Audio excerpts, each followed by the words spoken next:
Very good good evening partners. हमने last time discussion किया था रिसर्च टीम से मिलने से पहले कि जो प्रूडेंट ब्रोकिंग था, हमारा जो एक सब्सिडरी कंपनी थी प्रूडेंट कॉर्पोरेट की, वो मर्ज हो गई है 16 सितंबर को।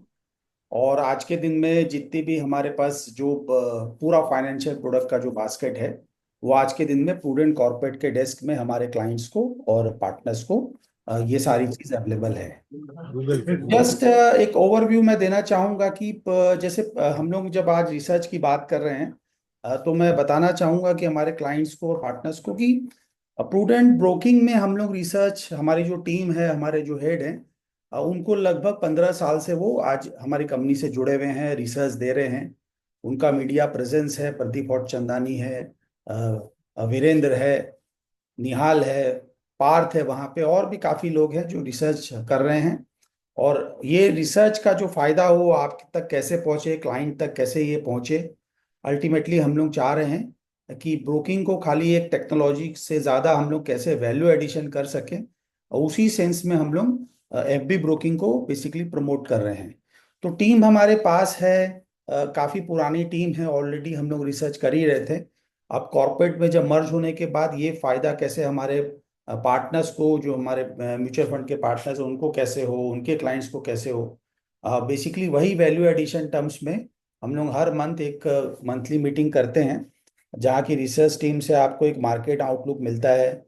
कौन सा स्टॉक हम लोग किस तरह से बाई करते हैं, वो डीप टाइप आपको फंडामेंटल की टीम है, टेक्निकल की टीम है, वो आपको बताना चाहिए। उससे जस्ट पहले 3-4 स्लाइड में मैं जस्ट एक स्टोरी बताना चाहूंगा कि हम लोग किस तरह से ये काम कर रहे हैं, और इससे आपको और अपने जो क्लाइंट हैं, जो आज क्लाइंट की तरह ऐड हुए हैं, और पार्टनर्स जो हमारे, उनको कैसे अल्टीमेटली फायदा हो। हमारा वही हर वक्त हमारी सोच यही रहती है। ये स्क्रीन विजिबल है ना, निहाल? Yes sir. ठीक है। तो एज ए इन्वेस्टर अगर आप देखें तो आज के दिन में आपको फंड बाजार के प्लेटफॉर्म पे म्यूचुअल फंड से लेके जितने भी तरह के प्रोडक्ट हैं, चाहे वो आपका म्यूचुअल इंश्योरेंस है, बॉन्ड्स है, पीएमएस है, एनपीएस है, उसके अलावा प्राइमरी मार्केट में आपको अगर इक्विटी में, डायरेक्ट इक्विटी में इन्वेस्टमेंट करना है, आपको आईपीओ करना है, आपको अगर ओएफएस करना है, आपको सोवरेन गोल्ड बॉन्ड लेना है, स्टॉक भी हम लोग बात करेंगे उसका, तो अपने पास अगर आप देखोगे तो एक पूरा कंप्लीट बुके हो गया है। आज के दिन में अगर आप प्रूडेंट कॉर्पोरेट के क्लाइंट हैं, पार्टनर, तो आपको फाइनेंशियल प्रोडक्ट्स के जितने इंस्ट्रूमेंट है, जितने प्रोडक्ट्स हैं, वो फंड बाजार के प्लेटफॉर्म पे अवेलेबल है। तो इक्विटी में भी आप एनएससी है, बीएससी आप ट्रेड कर सकते हो, स्टॉक ले सकते हो। डेरिवेटिव्स किन्हीं को करना है तो अपने पास NSC F and O derivatives का भी ऑप्शन है, बीएससी डेरिवेटिव्स का भी ऑप्शन है। स्मॉल केस जो हमारे प्रीफर्ड प्रोडक्ट की तरह हम लोग पिच कर रहे हैं, जहाँ एक डाइवर्सिफिकेशन है, वो है। रिसर्च ऑफरिंग जो हम लोग स्टॉक का बात करेंगे, वो बेसिकली हमारा आज का मीटिंग का एजेंडा रहेगा। स्टॉक एसआईपी आपको करना है तो आप एफबी ब्रोकिंग के थ्रू स्टॉक एसआईपी कर सकते हैं। आपको ईटीएफ, जो भी काफी भी ईटीएफ में इन्वेस्टमेंट करना है, तो आप वो कर सकते हैं। आज के दिन में फैंसी है, आईपीओ काफी लोग कर रहे हैं, आईपीओ भी आप कर सकते हैं। तो बेसिकली मैं बोलना चाह रहा हूँ कि आप एफबी ब्रोकिंग के प्लेटफॉर्म के थ्रू जितने भी फाइनेंशियल प्रोडक्ट्स हैं, आप उसमें इन्वेस्टमेंट कर सकते हैं। आज हम लोग डिस्कस करेंगे बेसिकली स्टॉक्स के बारे में। जो डीप डाइव है वो हमारी रिसर्च टीम से आपको फंडामेंटल में निहाल बताएंगे, और जो टेक्निकल है, टेक्निकल आउटलुक जो मार्केट का है, वो आपको वीरेंद्र बताएंगे। मैं जस्ट खाली ये बोलना चाह रहा हूँ कि जो हम लोग स्टॉक दे रहे हैं, आप उसको कैसे as a client, as a partner अपने क्लाइंट को कैसे आप गाइड कर सकते हैं, क्या वैल्यू एडिशन हम लोग कर रहे हैं, कैसे आप इससे पैसा बना सकते हैं। अल्टीमेटली हमारा वही उद्देश्य है, हमारा वही ऑब्जेक्टिव है। तो स्टॉक तो बहुत तरह का रिकमेंड जा रहा है, लेकिन ये भी बहुत जरूरी कि एज अ क्लाइंट हम पहले खुद समझे कि हमारा टाइम होराइजन क्या है। क्योंकि हर क्लाइंट का, हर एक पार्टनर जो भी है, उनका एक टाइम होराइजन होता है। हर आदमी जरूरी नहीं है कि वो लॉन्ग टर्म इन्वेस्टर ही हो, वो एक शॉर्ट टर्म भी इन्वेस्टर हो सकता है, कई लोग लॉन्ग टर्म इन्वेस्टर भी हो सकते हैं। तो हमने जो स्टॉक एडवाइजरी हम लोग दे रहे हैं, जहाँ पे हम लोग काफी सारा स्टॉक वैरायटी और रिकमेंडेशन कर रहे हैं, मैं उस पर थोड़ा सा आज डिस्कस करना चाहूंगा बेसिकली। तो टाइम होराइजन हर क्लाइंट के लिए बहुत इंपॉर्टेंट है। पहले उसको खुद समझना पड़ेगा, जो वो पैसा लगाना चाह रहा है, वो कितने समय के लिए लगा रहा है। क्या उसका जो टाइम होराइजन है वो 3 साल का है, 2 साल का है, 2 घंटे का है, 2 महीने का, ये हर क्लाइंट को पहले खुद आइडेंटिफाई करना पड़ेगा। कोई भी एनालिस्ट जो देता है वो एक टाइम होराइजन के लिए देता है, लेकिन ये डिसीजन क्लाइंट का होना चाहिए कि वो किस समय के लिए अपना इन्वेस्टमेंट कर रहा है। तो हमने बहुत वैरायटी ऑफ क्लाइंट्स जो हम लोग देखते हैं, उसके बेसिस पे हम लोग स्टॉक जो रिकमेंड कर रहे हैं, वो हर स्टॉक एक डिफरेंट टाइम होराइजन के लिए है। मैं इसको थोड़ा इम्फेसाइज कर रहा हूँ, क्योंकि आप अगर जब तक ये नहीं समझोगे कि आपका टाइम होराइजन क्या है, तब तक आप अगर कोई भी कंपनी से आपको अगर स्टॉक जा रहा है, कोई रिसर्च टीम से स्टॉक जा रहा है, तो आप उसमें एक्सेप्टेबिलिटी आपकी नहीं बनेगी। तो पहले अपने को खुद समझना पड़ेगा कि हमारा खुद का टाइम होराइजन क्या है।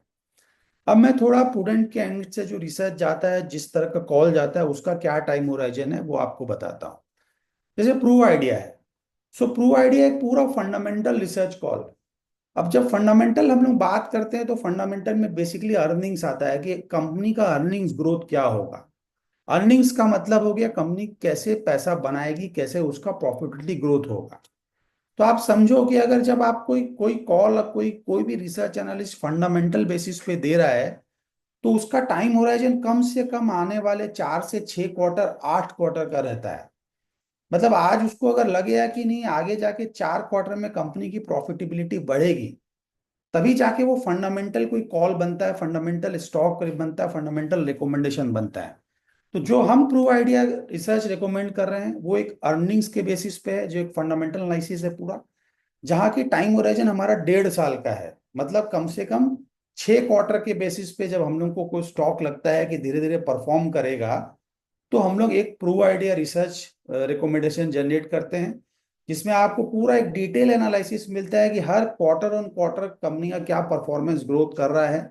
कंपनी का अगर इस क्वार्टर में मान लीजिए 10% का ग्रोथ है, अगले क्वार्टर में 12% का ग्रोथ होगा, अगले क्वार्टर में 15% ग्रोथ होगा। तो आज अगर उसका प्राइस 100 रुपया है, तो आगे जाके हर क्वार्टर वाइज वो प्राइस 100 रुपये का 150 रुपया हो सकता है। तो एक प्रूव आइडिया जो हमारा स्टॉक है, ये प्योर फंडामेंटल बेसिस पे जनरेट होता है।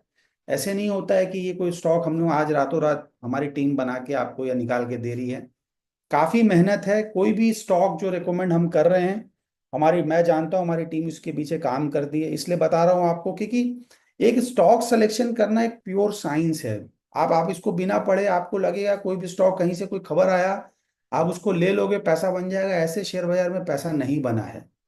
इसीलिए अगर देखोगे तो स्टॉक या इंडिविजुअल स्टॉक में जब लोग बोलते हैं कि मैंने पैसा नहीं बनाया, मेरा नुकसान हो रहा है, हम लोग वही चीज नहीं चाहते हैं।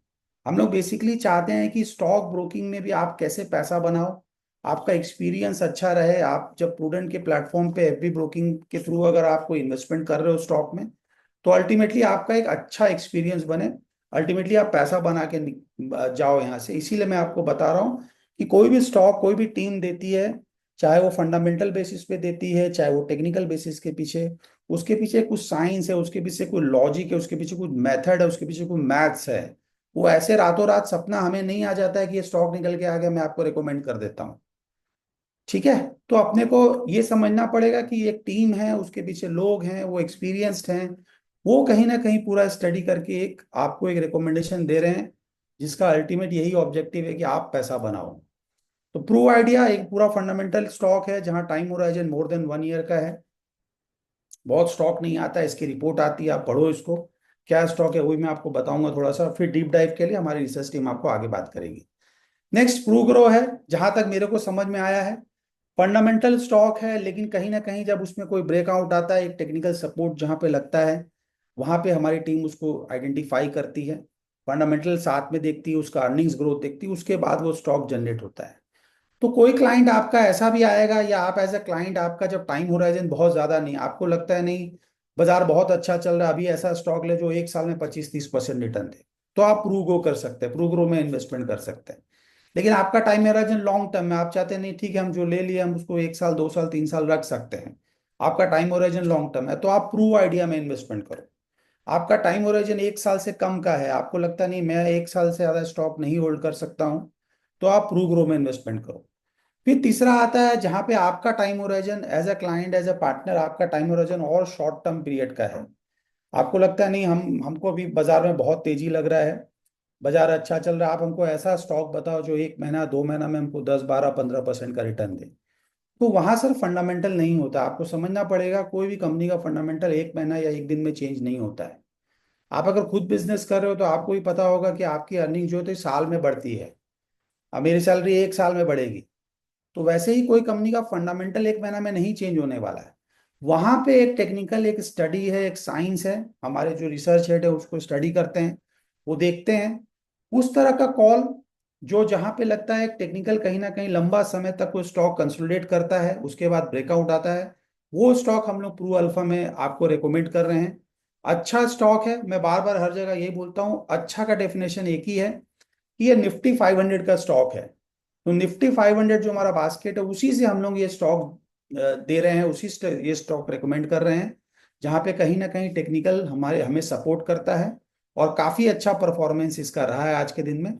फिर मैं भी ये भी आपको बताऊंगा कि स्टॉक अगर कुछ नहीं भी हो, अगर मान लीजिए कभी बाजार गिरा, जैसे अभी हम लोग आज अगर 3 महीना अगर बहुत शॉर्ट टर्म सिनेरियो 3 महीना का देखे, तो हमने ये भी देखा है कि बाजार एक टॉप बनाया, फिर वहां से कहीं ना कहीं 11% का करेक्शन हुआ।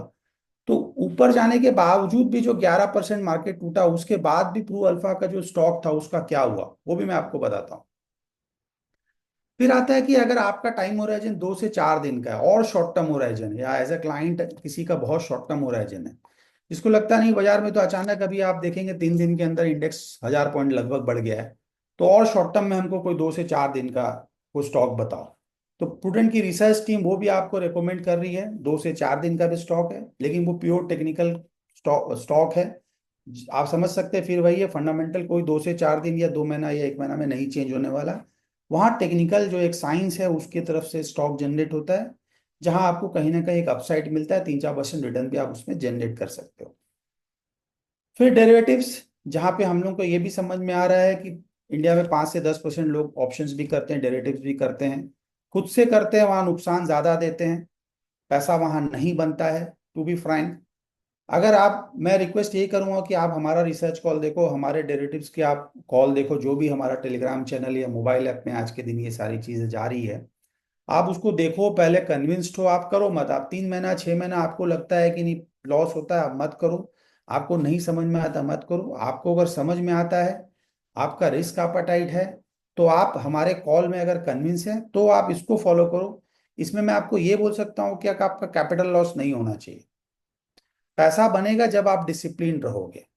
तो आपको अगर डेरिवेटिव्स करना भी है, तो आप अगर किसी रिसर्च एनालिस्ट को फॉलो करके उसका जो रिकमेंडेशन उसको अगर करते हैं, तो आपका कैपिटल लॉस नहीं होना चाहिए।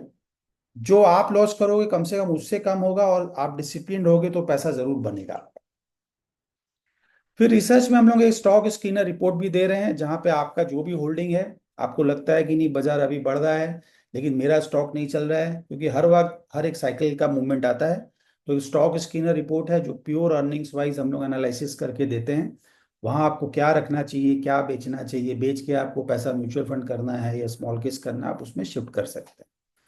और ये सारा सर्विस जो हम लोग आज के दिन में रिसर्च टर्म्स में दे रहे हैं, वो सारी सर्विस, सारा रिसर्च का स्टॉक्स, हर तरह की रिपोर्ट, मॉर्निंग आउटलुक, हर तरह का रिपोर्ट आपको आज के दिन में, जो प्रूडेंट ब्रोकिंग का एक टेलीग्राम चैनल है प्रूडेंट कॉर्पोरेट के नाम से, आप उसको ज्वाइन करो, फ्री ऑफ कॉस्ट है। उसमें हर तरह का जो प्रू आइडिया उसकी फंडामेंटल रिपोर्ट जाती है, प्रू अल्फा उसका इमेज जाता है, प्रू ग्रो उसका राइटअप जाता है, वो सारी चीजें आपको वहां पे टेलीग्राम चैनल में हमारी आपको मिल जाएंगी।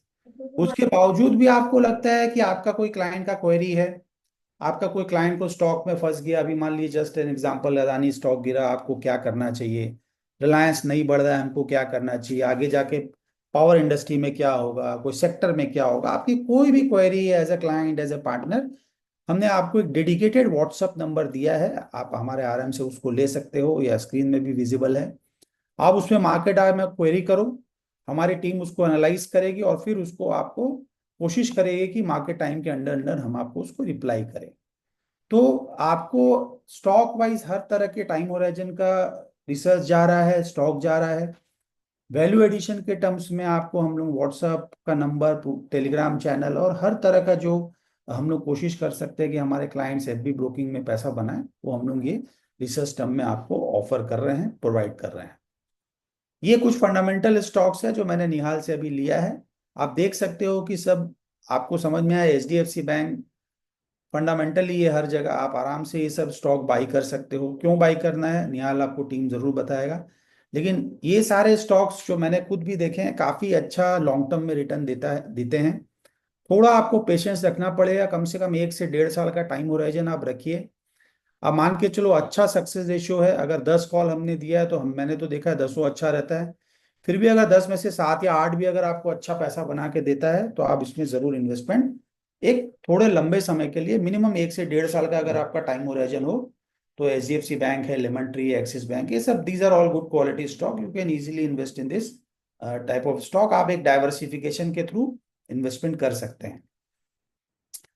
फिर जहां लोग ट्रेडिंग की बात करते हैं, कई बार क्या होता है कि जिनका शॉर्ट टर्म टाइम होराइजन है, जिनका टाइम होराइजन 1 साल 1.5 साल का नहीं है, जिनको 1 महीना 2 महीने के लिए इन्वेस्टमेंट करना है स्टॉक में, कुछ ट्रेडिंग करना है। बाजार भी इस तरह का अभी चल रहा है, पहले भी चल रहा था, बीच में भले एक करेक्शन आया। तो आप ओवरऑल अगर 3 महीने की जर्नी अगर देखें हम लोग, जहाँ पे तेजी भी आई, बीच में मंदी भी है, उसके बाद अभी फिर से बाजार एक अपसाइड मूवमेंट दिखाने लग गया है। तो मैं जस्ट एक, जो बाजार गिरा उसमें क्या हुआ, अच्छा होता है तो सब अच्छा होता है। मैं जब डाउनसाइड मार्केट में क्या होता है और आप उसमें कहाँ फंसे हैं और क्या आप उसमें निकल सकते हैं कि नहीं, आप उसमें आप पैसा बना के, वो हम लोग डिस्कस करते हैं। तो आप देखो, इंडिया होटल अच्छा था, पैसा बना, मैं उसको डिस्कस नहीं करता, वहां ऑलरेडी आपको रिटर्न बना। अब आप सपोज करो कोई क्लाइंट वाइज आपने हिंडाल्को लिया या वेदांता है या हिंदुस्तान जिंक के मिडिल स्टॉक था, स्टेट बैंक था, बीईएमएल था, बेल था, ये हमने ट्रेडिंग पर्सपेक्टिव से टेक्निकल कॉल दिया, जहां पे हर स्टॉक का स्टॉप लॉस ट्रिगर हो गया। क्योंकि जब बाजार 11% गिरेगा तो कोई भी स्टॉक रहेगा वो गिरेगा ही गिरेगा। तो टेक्निकल के परिभाषा में अगर आप देखेंगे डेफिनेशन में, तो एक स्टॉप लॉस आता है, जो एक तरह से डिसिप्लिन का एक पार्ट है कि आपने कोई स्टॉक अगर कोई प्राइस में एंट्री किया, तो टेक्निकल के हिसाब से आपको स्टॉप लॉस मेंटेन करना चाहिए, आपको एग्जिट करना चाहिए। लेकिन मैं ये बोलता हूं कि आपने एग्जिट नहीं किया, क्योंकि बाजार बहुत तेजी से गिरा और क्लाइंट नॉर्मली लॉस बुक नहीं कर पाता है, किसी से नहीं होता, हमसे भी नहीं होगा। तो अगर आप लॉस नहीं भी बुक किए और आपके पास अगर मान लीजिए हिंडाल्को जैसा शेयर या हिंदुस्तान जिंक शेयर या एसबीआई जैसा शेयर या बीईएमएल जैसा शेयर आपका फंस गया, आपने होल्ड किया, आपने स्टॉप लॉस नहीं ट्रिगर किया, आप नहीं पाए, और ये शेयर आपके पास अगर पड़ा रह गया, तो आप खुद देखो कि बाजार आज फिर से जो बढ़ने लगा, ये सारे स्टॉक जो आपके फंस गए थे कहीं ना कहीं, आपने टेक्निकली इसको नहीं बेचा, उसका प्राइस आपको फिर से मार्केट मूवमेंट में मिलेगा। तो मेरा सिंपल कहने का मतलब है कि जो स्टॉक हमारी टीम, रिसर्च टीम दे रही है, लॉन्ग टर्म तो लॉन्ग टर्म है, अगर आपका टाइम होराइजन 1 1.5 महीना का भी है, वो स्टॉक भी अगर आप लिए, अनफॉर्चुनेटली आपने नहीं बेचा, आप स्टॉप लॉस नहीं ट्रिगर कर पाए, आपको टेंशन लेने का नहीं है।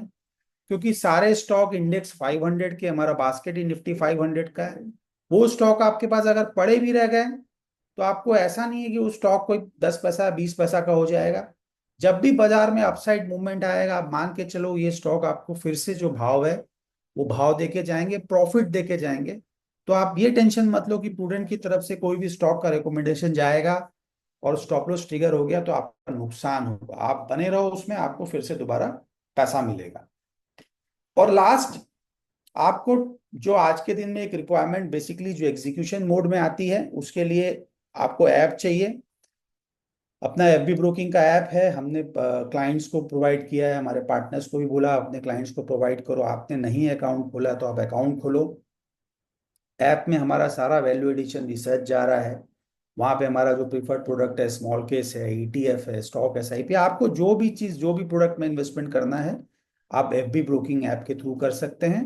वेब वर्जन भी है हमारा, आपको डेस्क पे काम करना है, आप डेस्क पे वेब लॉगिन भी कर सकते हैं, वहाँ पर भी आपको स्टॉक का सारा रिसर्च अवेलेबल है। तो just this is from my side, because हो क्या रहा है अभी, हम लोग जैसे ही बर्जर के बाद अब प्रूडेंट कॉर्पोरेट में हमारे पार्टनर्स से, उनके क्लाइंट से मिल रहे हैं, तो एक बहुत इंपॉर्टेंट नेसेसिटी थी, जहां आपको ये समझना जरूरी है कि जो हम वैल्यू ऐड कर रहे हैं वो आप तक किस तरह पहुंच रही है, आप कैसे उसका फायदा ले, ये बहुत ज़्यादा जरूरी है। मैंने जस्ट आपको एक बताया, बाकी डीप डाइव जो हमारी टीम कैसे स्टॉक सेलेक्ट करती है, क्या टेक्निकल रिसर्च करती है, उनका कैसे व्यू रहता है मार्केट को, वो कैसे देखते हैं, वो आपको आगे जाके बताएंगे। So over to you Virendra. Virendra technical देखता है, तो वीरेंद्र आपको टेक्निकली मार्केट बताएगा कि आगे जाके हमें क्या लगता है। So that's from my side. Okay, thank you.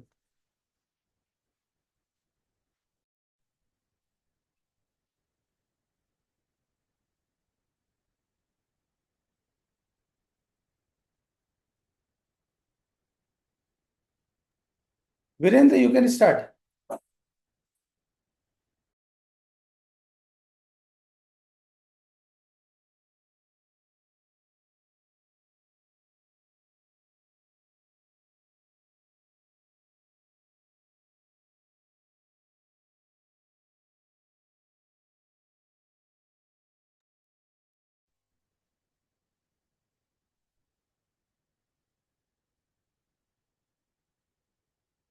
Great.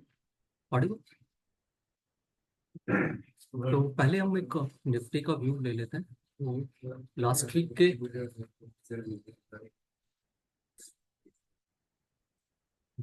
Audible. तो पहले हम निफ्टी का व्यू ले लेते हैं। तो लास्ट मंथ के वेबिनार में हमने ये बताया था, जब निफ्टी ने ये 20 डे मूविंग एवरेज को ब्रेक किया था। बिकॉज आप ये देख सकते हैं इस चार्ट के अंदर, इस इट्स ऑलमोस्ट ए ईयर इस 20 डे मूविंग एवरेज को निफ्टी ने होल्ड किया था। और ये आफ्टर ऑलमोस्ट ए ईयर ये एवरेज ब्रेक हुई थी। और उस टाइम पे हमने आपको एक कॉशियस व्यू दिया था कि डाउन साइड में निफ्टी कैन मूव टू 23,800, जो कि 34 DMA है। और उसके नीचे 23,400, जो कि 200 DMA प्लेस था जहाँ पे। So those are the down side target. और निफ्टी ने ऑलमोस्ट नवंबर सीरीज में वैसे ही प्ले किया, and it touched a low of 23,263। और फिर वहाँ से एक अच्छा बाउंस बैक देखा हमने, and finally Nifty close eight 24,131।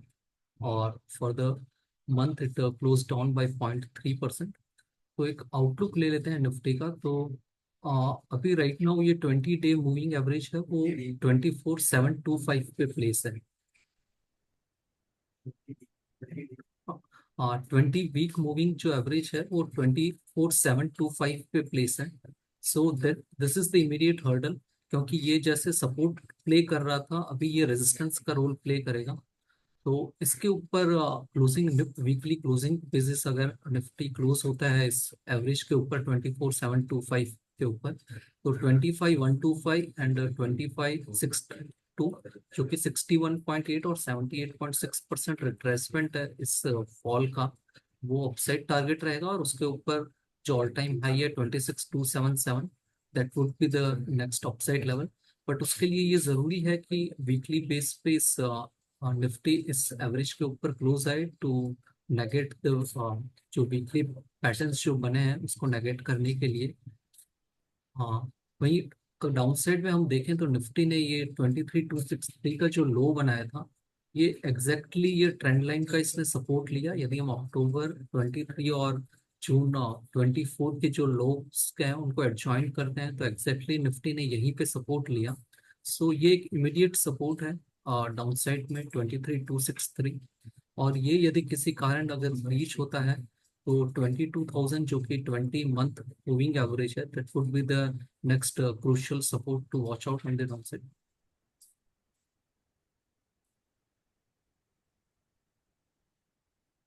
IT index की बात करते हैं, तो हमने इनिशियली जुलाई के वेबिनार और इवन अक्टूबर और नवंबर का जो वेबिनार था उसमें भी इस इंडेक्स के ऊपर एक इनिशियली हम जुलाई वेबिनार में इस पे बाय इनिशिएट किया था। उसके बाद में अगेन अक्टूबर में हमने एक फिर से बाय इनिशिएट किया, रिट्रेट किया इसमें।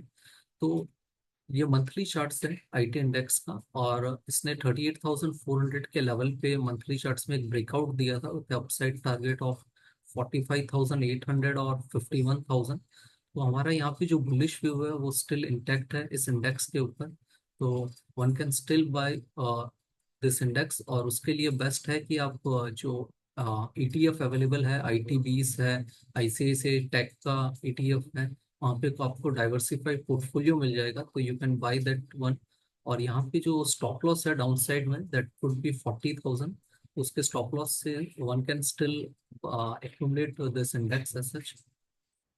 दूसरा जो इंडेक्स जिसकी हम बात करेंगे आज, वो सिल्वर पे है। सिल्वर पे भी हमने इनिशियली मई के वेबिनार एंड अगेन अक्टूबर के अंदर भी जो वेबिनार किया था हमने, उसमें आपको एक बाई अगेन इनिशिएट किया था। उसके बाद में सिल्वर में एक अच्छी मूवमेंट भी देखी है, टच्ड ए लो ऑफ $34.86। और फिर वहां से एक लिटिल बिट करेक्शन देखा ड्यू टू द जो डॉलर इंडेक्स में जो हमने स्ट्रेंथ देखा, उसके चलते ओवरऑल कमोडिटीज के अंदर जो लिटिल बिट प्रॉफिट बुकिंग आई है। तो एग्जैक्टली इसने सिल्वर भी इसने एग्जैक्टली वहीं पे जो इसका ब्रेकआउट लेवल था ट्रेंड लाइन पे, वहीं पे इसने सपोर्ट लिया है।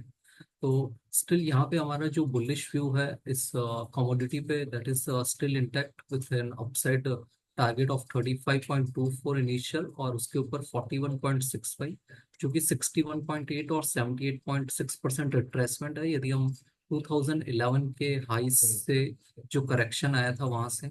सो those are the upside target to watch. और इसमें भी जो स्टॉप लॉस है वो $26.45 का एक स्टॉप लॉस रहेगा। इसके भी सिल्वर के भी ETF अवेलेबल है मार्केट में, सिल्वर बीस एंड सिल्वर ETFs, जो आप one can buy those one and accumulate with this stop loss. दूसरा जो इंडेक्स आज हम जिसके बारे में बात करेंगे वो है निफ्टी बैंक। तो निफ्टी बैंक यदि हम देखें तो this is one of the index जिसने एक काफी अच्छा सपोर्ट लिया अलोंग विथ IT के अंदर। This index has still holded it's 200 day moving average. Nifty ने वो ब्रेक किया था, लेकिन इस इंडेक्स ने एग्जैक्टली वहीं पे ये जो हमने करेक्शन देखा था अक्टूबर के हाई से जो नवंबर में जो लो बना, that exactly is the 200 day moving average पे इसने सपोर्ट लिया। और अब ये डेली चार्ट्स पे एक अच्छा ब्रेकआउट इसने इंडिकेट किया है। तो यहाँ पे जो हमारा अपसाइड टारगेट है that is the all time high जो 54,467 है, that is the immediate target. और उसके ऊपर अगर ये सस्टेन होता है इंडेक्स तो 55,400 would be the next upside level. और वहीं इसमें डाउनसाइड में जो सपोर्ट है दैट इज द 34 DMA जो अभी 51,600 पे प्लेस है। उसके स्टॉप लॉस से one can accumulate this index. और यहाँ पे भी जो ETFs आर अवेलेबल, बैंक बीस है जो आप one can buy this one with this stop loss. लेकिन एक कॉशियस है कि कल एक RBI का पॉलिसी भी है, monetary policy, and there is an high expectation कि CRR रेट कट आ सकता है कट। तो अगर वो नहीं आता तो देर लिटिल बिट जो रैली हमने देखा है वो हो सकता है लिटिल बिट थोड़ा गिव अप करे, प्रॉफिट बुकिंग है।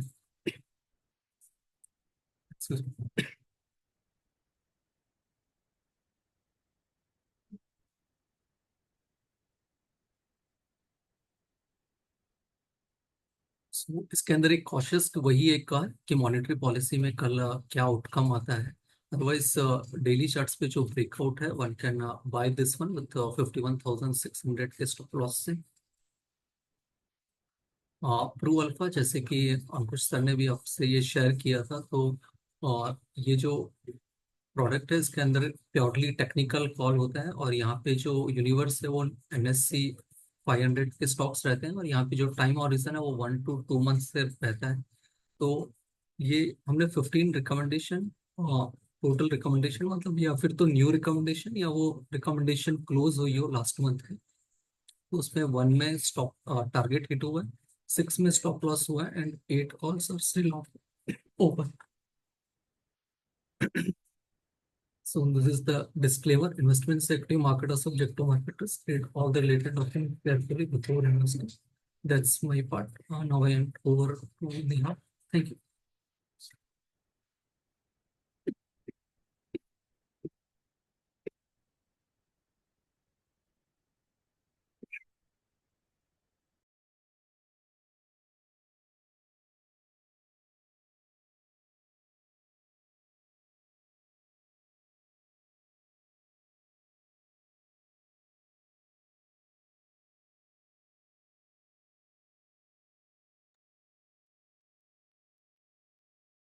तो सबसे पहले हम बात करेंगे इंडेक्स रिटर्न्स की, कि लास्ट 1 मंथ में नेशनल और इंटरनेशनल इंडेक्सेस ने कैसे रिटर्न्स दिए हैं लास्ट 1 मंथ में।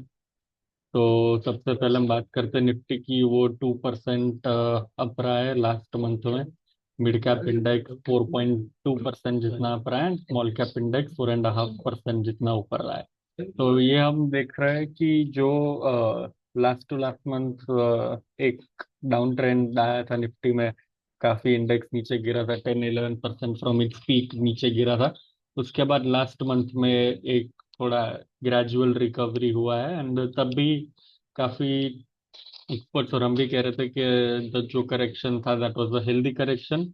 बहुत ज्यादा बड़ा भी नहीं था कि लोगों को उतना ज्यादा स्ट्रेस आ जाए, and it was also a good thing कि थोड़ा करेक्शन है, बिकॉज हमने देखा था कि Q2 की अर्निंग्स काफ़ी वीक रही थी। उसकी हम आगे बात करेंगे।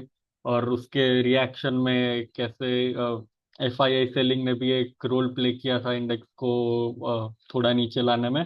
वो सब काफ़ी चीज़ें इसमें मिक्स हो गई थी, तो उसकी वजह से जो 10-11% नीचे गिरा था, उससे लास्ट मंथ में अगर हम देखें तो 2% निफ्टी ऊपर आया है। एंड मिड कैप और स्मॉल कैप ने वापस आउट परफॉर्म किया है। तो देर आर सम पॉकेट्स जहाँ पे काफी अच्छे परफॉर्म किए थे कुछ स्टॉक्स जो mid cap and small cap में थे। तो उनकी वजह से भी हम देख सकते हैं कि एक थोड़ा सा अप मूव आया था, and they came down as well more than Nifty. तो उसमें रिबाउंड थोड़ा ज्यादा फास्ट आया है। जहाँ अगर हम बात करें एशिया में, तो हैंगसेंग सबसे ज़्यादा 7% डाउन है, और कॉस्पी -5% है इन द लास्ट 1 मंथ। वो हम काफ़ी वहाँ पे देख रहे हैं कि डेवलपमेंट्स हो रहे हैं, कभी इमरजेंसी आ रही है, कभी नहीं हो रही है, तो वो अनसर्टनटीज है। और हम जहाँ देखें ग्लोबल में, तो अमेरिकन मार्केट्स ने काफ़ी अच्छा परफॉर्म किया है। देखने जाए तो S&P 500 5.2% अप है, डाउ जोन 6.6% अप है, और नेस्डैक 6.2% अप है। तो हम देख सकते हैं कि अमेरिकन मार्केट्स ने लास्ट 1 मंथ में काफी अच्छा परफॉर्म किया है। जैसे ट्रम्प एडमिनिस्ट्रेशन में क्या होगा, वो एंटिसिपेट करते हैं अमेरिका फर्स्ट। ये तीनों इंडेक्स में हमने काफी अच्छा मूव देखा है। अगर हम बात करें लास्ट 1 मंथ में सबसे ज्यादा चर्चित नंबर थ्री, तो वो था 5.4%। एंड वो था हमारा Q2 का GDP ग्रोथ। तो वो 7 क्वार्टर लो पे था। काफी डिसअपॉइंटिंग नंबर था। जो भी किसी ने भी इतना एस्टिमेट नहीं किया था। सबसे कंजर्वेटिव में कंजर्वेटिव एस्टिमेट मैंने सुना हो तो वो 6.3 6.5% के आजू बाजू था। उससे नीचे तो कोई नहीं बोल रहा था। RBI तो पहले 7.2% बोल रहा था Q2 में होगा, फिर 7% किया था। और ये नंबर तो उससे भी काफी काफी ज्यादा नीचे आया है। तो इसमें जो सबसे निराशाजनक नंबर था वो था मैन्युफैक्चरिंग ग्रोथ का। वो था सिर्फ 2.2%। मैन्युफैक्चरिंग जो हमारा ग्रोथ ड्राइवर रहा है since many years now, not even quarter, since many years, वो सिर्फ 2.2% से ग्रो हुआ है। वो एक बहुत ही ज्यादा डिसअपॉइंटिंग नंबर था। कंस्ट्रक्शन GVA देखे तो वो 7.7% से ग्रो हुआ है। आपको लगेगा अच्छा नंबर है, but if we compare it to last year, जो मोर देन 10% रहता था, वो नंबर अभी 7.7% में आ गया है। ट्रेड GVA ने एक अच्छा परफॉर्मेंस दिखाया है 9.2% में। बट अगर हम देखें तो कंजम्पशन जो लास्ट क्वार्टर में 7% से भी ऊपर चला गया था, एंड वी वर थिंकिंग कि अरे वाह, इंडिया का कंजम्पशन जो 58-60% ऑफ हमारा GDP रहता है, वो उसमें रिवाइवल आ चुका है। बट इस क्वार्टर अगर हम देखें तो वापस वो नीचे आ गया है 6%। तो अ, अभी हम देखें तो एग्रीकल्चर के अलावा ज्यादा ग्रोथ कहीं पे नहीं देखने हम ईयर ऑन ईयर अगर कंपेयर करें तो एग्रीकल्चर में भी it is a 3.5% growth. But अगर हम देखें तो ऑन एन एवरेज वो 2.5% के आजू बाजू रहता है, तो वो इस बार 3.5% आया है। काफी लोग बोल रहे थे monsoon was favourable and so, तो उसकी वजह से अगर हम डॉट्स कनेक्ट करें तो देख सकते हैं कि एग्रीकल्चर में एक्सपेक्टेड से ज्यादा थोड़ा ग्रोथ आता हुआ दिख रहा है। बट बाकी ओवरऑल पिक्चर डैम्प रहा है। एंड उसी की वजह से, जैसे वीरेंद्र सर ने भी बोला था कि RBI CRR कट कल कर सकती है। तो there are lot of factors कि CRR कट से क्या होगा, CRR कट क्यों हुआ, क्यों होगा अगर होगा तो पहले हम समझते कि CRR होता क्या है। CRR एक अमाउंट है जो बैंक डिपॉजिट करती है RBI में। पर वो जो अमाउंट है वो डिपॉजिट करने पे कोई इंटरेस्ट बैंक को नहीं मिलता है। तो अभी का अगर आप CRR देखें तो वो है 4.5%। तो अगर आप मान लीजिए कि आपको 100 रुपए के डिपॉजिट मिले बैंक को, तो उसको 4.5 रुपए उसमें से RBI के पास रखने हैं, जिसके ऊपर वो कोई तरह का पैसा नहीं कमाएंगी। तो उसमें अगर कट आता है, मान लीजिए 50 बेसिस पॉइंट का कट आ गया, तो उसको जो 100 रुपए डिपॉजिट है उस पर सिर्फ 4 रुपए RBI के पास रखना है। बाकी जो 50 पैसे वो पहले देता था ज्यादा, अब उसको नहीं देना है। तो उससे क्या होगा, उससे हो सकता है कि मार्केट में लिक्विडिटी बढ़े, वो जो 50 पैसे ज्यादा है वो बैंक्स आगे उसका लेंडिंग कर सकती है। अगर उसका लेंडिंग कर सकती है तो उस पे वो जो नेट इंटरेस्ट मार्जिन है उसका वो कमाएगी, जो 3, 3.5, 4% या कुछ एनबीएफसी में तो 12% होता है, पर ठीक है एनबीएफसी का हम इसमें नहीं देख सकते, बट जो भी उसका जो स्प्रेड रहता है वो उस अमाउंट 50 पैसे पे वो कमा पाएगी, तो उससे बैंक की प्रॉफिटेबिलिटी बढ़ सकती है। बट इससे और एक चीज क्या हो सकता है कि अगर वो सीआरआर कम करती है, बैंक ज्यादा लेंड करती है, तो उससे हाई चांसेस है कि जो इन्फ्लेशन है वो भी आगे जाके शायद बढ़ सकता है। जो इस लास्ट मंथ का जो नंबर आया था, that was out of the comfort zone of RBI. RBI का जो 4% का टारगेट है उसके +2 -2 कंफर्ट रेंज है, उससे भी ऊपर 6% से भी ऊपर इन्फ्लेशन का नंबर आया था। तो ये एक बहुत ही इम्पोर्टेंट दिन है कल का for bank Nifty obviously, but for the Indian economy as well as a whole, कि अगर कट आता है और उसके बाद अगर लोन ज्यादा मार्केट में घूमते हैं, इंटरेस्ट रेट्स के साथ भी क्या होता है वो भी एक इंटरेस्टिंग चीज होगा देखने के लिए। क्या इंटरेस्ट रेट्स आगे जाके कम हो रहे हैं, नहीं हो रहे हैं? तो अगर वैसा होता है तो फिर आगे जाके इन्फ्लेशन बढ़ता है या नहीं? जो सॉफ्ट लैंडिंग यूएस के लिए कह रहे थे, इंडिया के लिए क्या वो हार्ड लैंडिंग नहीं हो जाएगा, होगा या नहीं होगा, that only the time will tell. But growth को फ्यूल करने के लिए सीआरआर कट काफी लोग इम्पोर्टेंट मान रहे हैं कल के एमपीसी मीट के आउटकम में। तो वो एक इंटरेस्टिंग आगे जाके टॉपिक रहेगा बात करने के लिए। अभी हम बात करते हैं Q2 के जो अर्निंग डिसअपॉइंटमेंट रहा है। तो यहाँ पे हम देख सकते हैं कि जो 410 कंपनीज है उसमें से 264 कंपनीज में अर्निंग डाउनग्रेड आया था, एंड फिर 129 companies saw an earning upgrade according to the data from Refinitiv. तो ये एक बहुत ही खराब साइन है फॉर द इंडियन कंपनीज। अभी हम इधर सबसे बड़े डाउनग्रेड में देख रहे हैं कि टाटा स्टील है, जोमेटो है और एसआरएफ है। तो टाटा स्टील का हमने ऐसा ही इमेज Q1 में भी बनाया था, उसमें भी one of the biggest downgrade came for Tata steel. Q2 में भी टाटा स्टील को ये डाउनग्रेड आप देख सकते हैं। तो ये डेफिनेटली इनकरेजिंग साइंस नहीं है फॉर मार्केट पार्टिसिपेंट्स। बट इसने क्या किया है, इसने ये कंपनीज के स्टॉक प्राइसेस काफी नीचे ला दिए। And for the long term अगर हम देखें कुछ कंपनीज जिनमें शॉर्ट टर्म प्रॉब्लम्स है कि अभी ये quarter related sorry quarter specific problems थे, तो उसमें प्राइस डिप जो आया है वो आप बाय कर सकते हैं एंड आगे जाके आपको रिटर्न अच्छे मिल सकते हैं। पर हमने बात की 264 डाउनग्रेड्स में, उसमें बहुत ज़्यादा प्रॉब्लम्स थे केमिकल स्टॉक्स में भी। कुछ बैंकिंग नेम्स में जिनमें अनसिक्योर्ड बुक ज़्यादा थी, अनसिक्योर्ड लोन बुक, उनमें बहुत ही बड़े डाउनग्रेड्स आए। अभी अब आप एमएफआई को भी देखें तो माइक्रो फाइनेंस इंस्टीट्यूशन, उसमें भी काफी डाउनग्रेड है। The latest one being of credit axis ग्रामीण, उसमें जो बाय रेटिंग से सीधा सेल रेटिंग आ गया है। जो 1400 जितना टारगेट था वो सीधा 600 रुपये जितना ले आए हैं। तो वो काफी स्ट्रेसफुल कुछ सेक्टर्स रहे हैं। एंड जहाँ पे हम अपग्रेड की बात करें तो HDFC बैंक में अपग्रेड था, एनटीपीसी में अपग्रेड था और भारतीय एयरटेल में भी अपग्रेड थे। तो it was a mixed bag as it always is, but favoring the downgrades than the upgrades। उसकी वजह से ही हम देखे कि जो निफ्टी 50 था वो क्लिफ से तब 9% गिरा था, निफ्टी 500 10% जितना गिरा था। दिस इज एज ऑफ 22 नवंबर। उसके बाद तो हमने देखा है कि ग्रेजुअली मार्केट ने ये जो रिजल्ट है थोड़े थोड़े डाइजेस्ट किए थे, और उसके बाद थोड़ा जो हमने देखा लास्ट 1 मंथ में 2% जितना ऊपर आया निफ्टी, वो उसका ग्रेजुअल मूव शुरू हुआ है। But Q2 was disappointing, we will not lie. कुछ कंपनीज जो हमने दी थी उसमें भी Q2 के नंबर्स जो थे that were not up to our estimates, तो उसमें भी हमने थोड़ा डाउनग्रेड किया था wherever it was necessary. But काफी कंपनी थी, जैसे HDFC बैंक है, वो हमारी ही एक रिकमेंडेड कंपनी है, तो उसमें the earnings were good. Lemon tree में अर्निंग्स अच्छे थे, एप्पल इंडिया में अर्निंग्स अच्छे थे। तो और डाउनग्रेड्स में देखें तो रोजारी बायोटेक, जैसे मैंने आपको बात की केमिकल्स में, उसके earnings were not up to the mark. CMS info system करके कि उसके भी earnings were not up to the mark.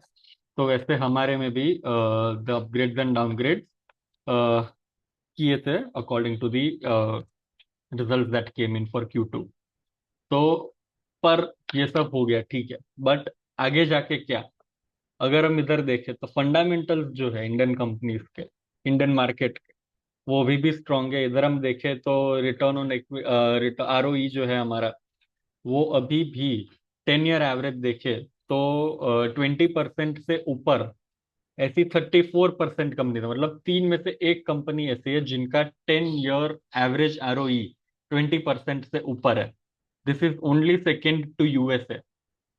तो ये एक बहुत ही बड़ी उपलब्धि है हमारे इंडियन कंपनीज की, इंडियन मार्केट की, कि हमारे जो कंपनीज है they are using their money wisely, they are generating good amount of returns since the last 10 years. Consistency सबसे की चीज होती है कोई भी मार्केट के लिए। जो US में हम देख रहे हैं 39% है, हमारे लिए 34% है। एंड नेक्स्ट जो बड़ा मार्केट है वो मेक्सिको है, जिसका 20% है। तो ये एक बहुत ही बड़ा डिप है। Indian markets are placed at a good juncture, जहाँ पे ये फॉल ने तो हम एक अपॉर्चुनिटी भी दी है कि हम डिप को बाय करें। जैसे कि लेमन ट्री की अगर हम बात करें तो फंडामेंटल्स में लेमन ट्री 115 रुपये भी जा आया था। पर अगर आपने तब ये डर के कि प्राइस तो नीचे आ रहा है सेल कर लिया होता, तो आपको एब्सोल्यूट लॉस रहता। पर वहां पे अगर आपने जो हमने फंडामेंटल्स दिए उसको वापस पड़ा होता और कॉन्फिडेंस लाए होते, तो 115 पे आपने ज्यादा क्वांटिटी ली होती, एवरेज की होती। और आज जब वो प्राइस 135 है, तब मोस्टली आप ब्रेक इवन हो जाते, या काफी लोगों के तो प्राइस ऊपर भी आ जाते हैं अपने एवरेज बाइंग प्राइस से। तो ये जो बातें हैं उसमें हम देख सकते हैं कि फंडामेंटल्स में अगर प्राइस नीचे जाए तो it is an opportunity to accumulate the stock, और आपकी एवरेज नीचे करके आप आगे जाके अच्छे रिटर्न कमा सकते हैं। अब हम बात करते हैं ऑफिस स्पेस सॉल्यूशंस की, जो हमारा लेटेस्ट रिकमेंडेशन है अंडर प्रूव आइडिया।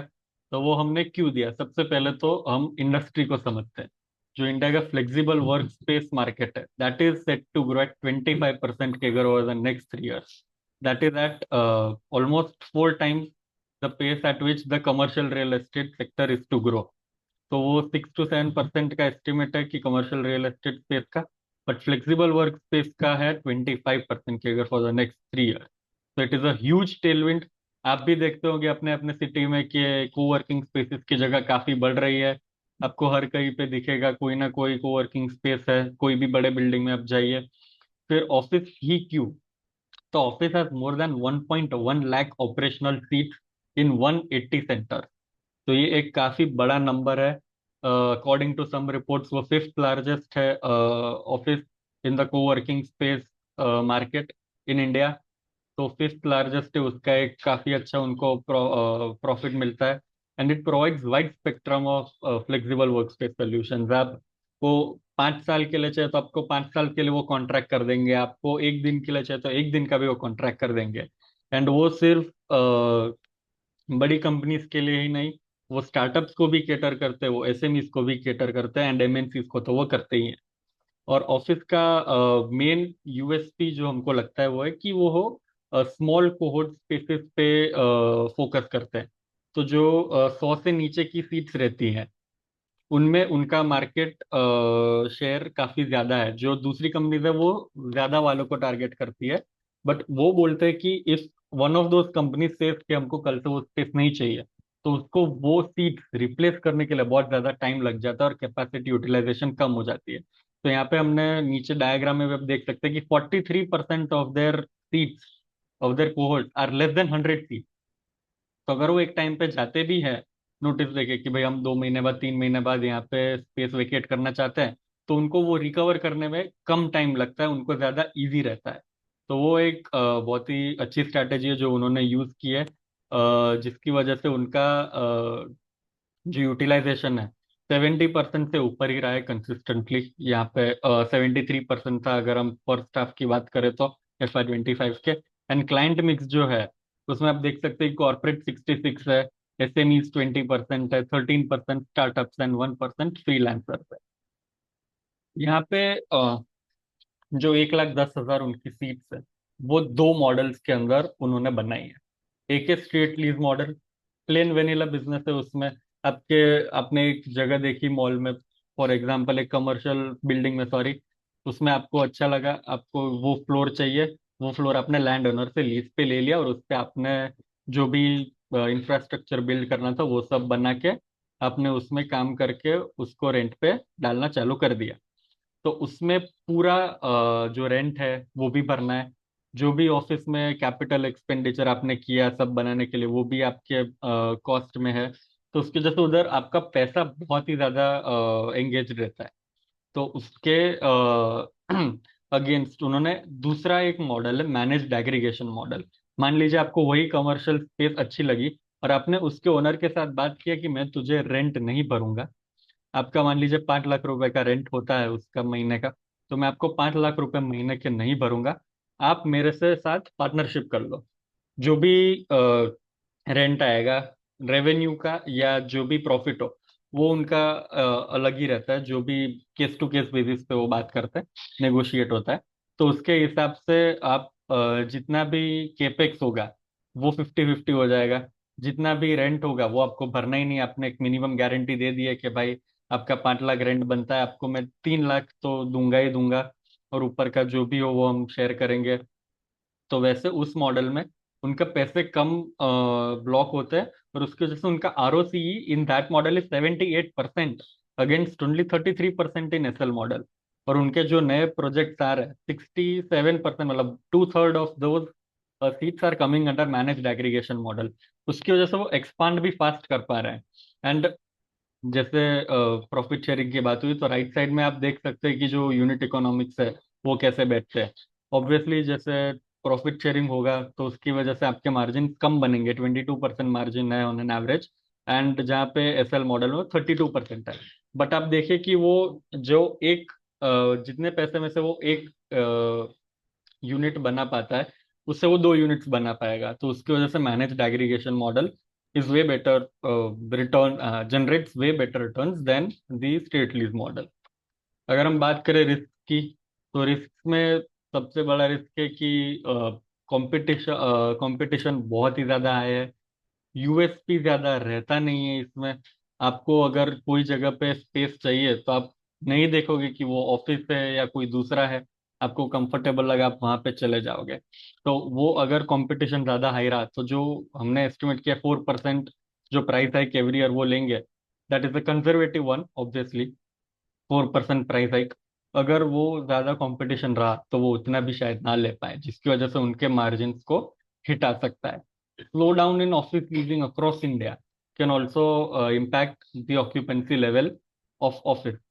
एंड यहाँ पे हमने बात की है कि जो कोहर्ट्स है उसमें 45% occupants are from IT sector. तो IT सेक्टर में अगर स्लो डाउन आता है हायरिंग में या किसी और चीज में भी, तो उसकी वजह से भी उनके ऑक्यूपेंसी में प्रॉब्लम आके रेवेन्यू में डिप आ सकता है। तो ये कुछ रिस्क थे। बट ओवरऑल ऑफिस हमने 700 के प्राइस पे रेकमेंड किया था, एंड उसका टारगेट प्राइस है 860 रुपीज।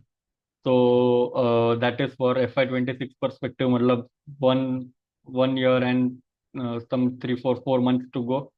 तो उतने टाइम में 16% जितना की अगर निकलता है, and that's why these were the reason why we suggested this stock.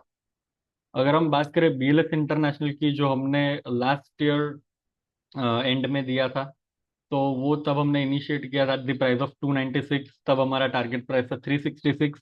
But उसके बाद कुछ इंटरेस्टिंग डेवलपमेंट्स हुए, उन्होंने दो कंपनीज एक्वायर की है। वन इज आई डेटा जो वीजा बिजनेस में ही है, and the other one is citizenship invest, जो आपको उधर के मान लीजिए कि ग्रीन कार्ड का होता है इश्योरेंस और वो सब अमेरिका में, वैसे सब सिटीजनशिप का जो भी चीज़ होती है वो करती है बैक ऑफिस का।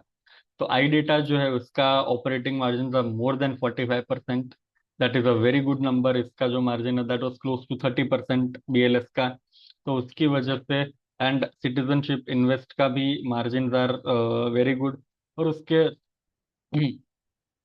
top line भी was around 20% of what BLS did annually. तो वो ऐड करने के बाद, कंपाइल करने के बाद, हमने ईपीएस अपग्रेड किया है बीएलएस इंटरनेशनल का. We upgraded the EPS by 34%, and that is also after the impressive performance that it has shown in the first half. सिर्फ इन दोनों के एडिशन की वजह से ही नहीं, बट हमारा जो एस्टिमेट था उससे भी अच्छा परफॉर्म किया है उन्होंने, बीएलएस इंटरनेशनल ने, इन द फर्स्ट हाफ. तो उसकी वजह से हमने ईपीएस अपग्रेड किया है, और उसकी वजह से 366 से 475 उसका टारगेट प्राइस हमने किया है. इसमें और अपग्रेड भी आ सकता है, बिकॉज आदि फिडलिस करके एक कंपनी है जो बीएलएस सर्विसेज ने एक्वायर की है. उसके अभी अर्निंग्स अगर इसमें ऐड करेंगे आगे जाके, क्योंकि उसमें ज़्यादा क्लैरिटी अभी है नहीं when it will be merged, उसके अर्निंग्स कैसे रहे पास्ट में. तो वो जब हमको क्लैरिटी आएगी उसके बाद इसमें forward upward revision of EPS and consequently the target price is possible. तो ये थे आज का हमारा सेशन. आप स्टैंडर्ड डिस्क्लेमर जो है वो इधर से आप पढ़ सकते हैं. अगर कोई भी आपको स्टॉक स्पेसिफिक क्वेरी हो तो आप वो हमें व्हाट्सएप के थ्रू पूछ सकते हैं. Due to the possibility of time in this meeting, जो भी आपके सेक्टर रिलेटेड क्वेरीज या जो भी हो वो आप इसमें डाल सकते हैं. बाकी स्टॉक स्पेसिफिक क्वेरीज के लिए आपको व्हाट्सएप नंबर दिया हुआ है, उसमें से आप हमें पूछ सकते हैं.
निहाल, कंक्लूड करते हैं हम लोग, क्योंकि स्टॉक स्पेसिफिक अपने लेंगे तो हर का लोगों का अलग अलग स्टॉक रहता है.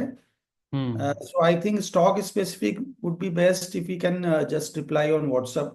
यस. So भी आरएम है, क्लाइंट है, उनसे रिक्वेस्ट है कि आप मोबाइल ऐप में जो व्हाट्सएप नंबर दिया हुआ है उसमें स्टॉक स्पेसिफिक आप बात कर सकते हो. सेक्टर का एक क्वेरी आया हुआ है, निहाल अगर ले सको तो, which sector out perform next 2 months, अगर ऐसा कोई व्यू अपना है तो बता दो. किन्हीं का क्वेरी है सेक्टर स्पेसिफिक, अगर कुछ व्यू है तो किसी का. वो हमने शेयर किया ही है, म्यूट. हम्म. आईटी इंडेक्स जो हमने शेयर किया, that is the one. And other one is bank, जो हमने अभी जस्ट कल मॉनेटरी पॉलिसी है तो एक उस पे रहेगा लोग, अगर उस पे कैसा रिएक्शन आता है. अदरवाइज जो हमने टारगेट्स जो दिए हैं, those are the upside target, जो स्टॉप लॉस भी उसमें इंडिकेट किया ही था हमने वेबिनार में अभी. तो those are the two sectors जिनमें हमारा पॉजिटिव व्यू. Very good. तो अगर आईटी, जैसे हमने आईटी 20 है ना, इसमें भी बाई दिया था दिवाली पिक में. दिवाली पिक का भी पूरा रिकमेंडेशन हमारा हर क्लाइंट को मिल गया हुआ है. तो आईटी सेक्टर जैसे आप स्टॉक वाइज देखोगे तो मैं ऐड करता हूँ, हर स्टॉक काफी महंगा है, 5,000, 6,000, 10,000 रुपये का शेयर है. तो हम उसको ले नहीं पाते, या लेने का सोचते हैं तो लगता है 10,000 रुपये में एक शेयर आएगा, कौन लेगा. तो आईटी 20 जो है या ईटीएफ जो है वो बेस्ट है. आपको दो सेक्टर जो विनय बता रहा है, आप उसमें ईटीएफ के थ्रू इन्वेस्टमेंट करो. तो उसमें आपको जितने भी बैंकिंग स्टॉक है, जितने भी आईटी स्टॉक है, सब उसमें आ जाएगा. And To do fundamentally. trading, to transact these buys. Yes, fund बाजार का अगर आप अकाउंट खोलते हैं, मोबाइल ऐप डाउनलोड करते हैं, उसमें जो रिसर्च सेक्शन है उसके थ्रू जो भी स्टॉक जा रहा है आप सिंगल क्लिक में वहीं से बाई सेल अगर इन्वेस्टमेंट आप कर सकते हो. डाटा सेंटर सेक्टर स्क्रिप्ट्स एक डेटा बार चेक करके सेंटर. आप व्हाट्सएप में रिप्लाई कर देना. एक हम्म. एक क्वेरी मैं सबसे बताना चाह रहा हूँ, काफी बार क्लाइंट को या पार्टनर को लगता है कि सर आप तुरंत रिप्लाई करो, आप एक चीज समझो, अगर कोई तुरंत रिप्लाई कर रहा है इसका मतलब आपको बिना सोचे समझे रिप्लाई कर रहा है। अब रिसर्च कोई ये नहीं है कि मैं आपने बोला मेरे ध्यान में आया कि भाई हम कोई भी स्टॉक आपने पूछा और मैं तुरंत आंसर देता हूँ। तुरंत जो आंसर दे रहा है इसका मतलब उसने आपके स्टॉक को समझा नहीं है, उसने कोई स्टडी नहीं की, कोई उसने टेक्निकल नहीं देखा और आपको जवाब दे दिया। ये तो फिर वही वाला बात हो गया कि भाई आपको नहीं भी पता आपने। तो थोड़ा टाइम आपको देना पड़ेगा। आपको ये समझना पड़ेगा कि जिसको भी आप क्वेरी भेज रहे हैं उसको भी कहीं ना कहीं चार्ट देखना पड़ेगा, टेक्निकली थोड़ा फंडामेंटल देखना पड़ेगा, थोड़ा स्टडी करना पड़ेगा। इसीलिए मैं बोल रहा हूँ कि आप मार्केट आवर में कोई भी क्वेरी डालते हो तो टीम पूरी कोशिश करेगी कि आपको 4 बजे तक उसका रिप्लाई मिल जाए। एम आई राइट निहाल? यही करते हैं ना अपने प्रोसेस में?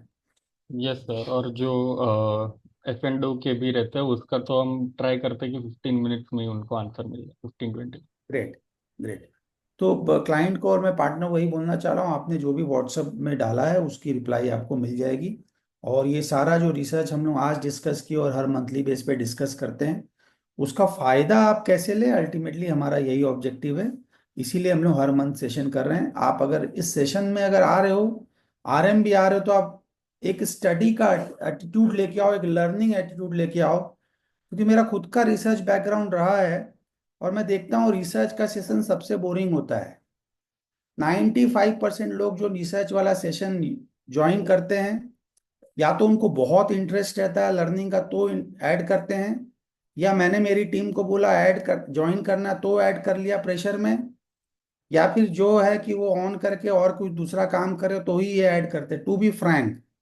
लेकिन मेरा रिक्वेस्ट है कि आप अगर क्लाइंट है और आपको रियल में पैसा बनाना है, आप 10 से 15 मिनट खाली ये दुनिया को भूल के आप ये समझो कि हम पैसा बनाने के लिए 15 मिनट आए हैं, तो मेरे ख्याल से कोई भी रिसर्च का जो सेशन होता है वो आपके लिए बहुत फ्रूटफुल होगा। आप उसको सुनेंगे, एक लॉजिक आपको मिलेगा। सेशन जरूर बोरिंग होता है, ये आप एकदम मान के चलो। कोई ज्ञान नहीं सुनना चाहता, लेकिन अगर थोड़ा सा भी हम लोग उसको समझ ले, सुन ले और अप्लाई कर सके, कि आपको अगर वो ऑफिस बोला है या कुछ उसके पीछे लॉजिक है या उसने लेमन ट्री दिलाया है, तो अगर आप पूरा सेशन में अगर 10 मिनट भी अटेंशन दे के सुनते हैं और उसको एक एक्सेप्ट करते हैं, मैं पक्का बोलता हूँ आपको हमारे हर सेशन में जरूर फायदा होगा, आप जरूर पैसा बनाएंगे। So I think this is from our side. Next time हम लोग जरूर मिलेंगे और पार्टनर हमारे जो भी रहेंगे जहां पर भी रहेंगे वो अपने क्लाइंट तक जरूर ये मैसेज पहुंचाएं और क्लाइंट लेवल में आप इसका जरूर फायदा लें। Thank you everyone, thank you for joining. Nihal मैं क्लोज कर रहा हूँ फिर, हाँ? हाँ सर।